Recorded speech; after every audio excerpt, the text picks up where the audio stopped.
Siqala ngezingena manje ezithi ngicela nishele bantu abobhuti bethu thina abantu besifazane abanezimoto zabo. Yini? Uthini lo muntu? Lo muntu lento ayikhuluma yangizwa. Uthi kwenza njani? Ngicela nishele bantu abobhuti bethu thina abantu besifazane abanezimoto zabo. Hayibo. Abanemizi yabo. Hayibo. Abami kahle, abanayo yonke into. Hayibo.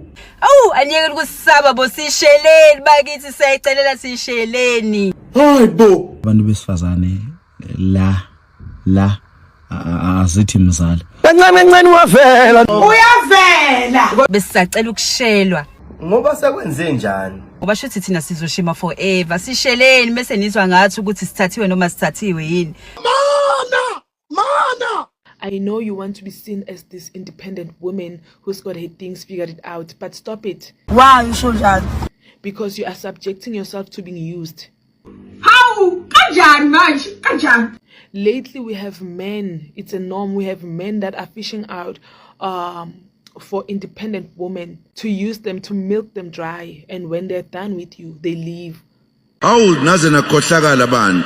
This is what he will do. He will immediately be broke and start borrowing money from you. How?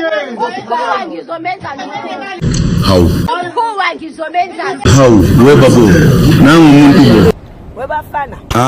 Kodwa sicela ukuntshela yona engayazi ngathi. Uthini wena? Thina zibuye zishiye engqondweni ukuthi nje besinqena ukuntshela. Hayi. Okay. Bese niyaphika ke bantu besifazane ukuthi nina nadala ngendlela nicabanga ngendlela. Mangabe sinitshela ukuthi nje nolunye uhlobo lwabantu nihlezi ninenkinga. hey futhi nina Hey laba.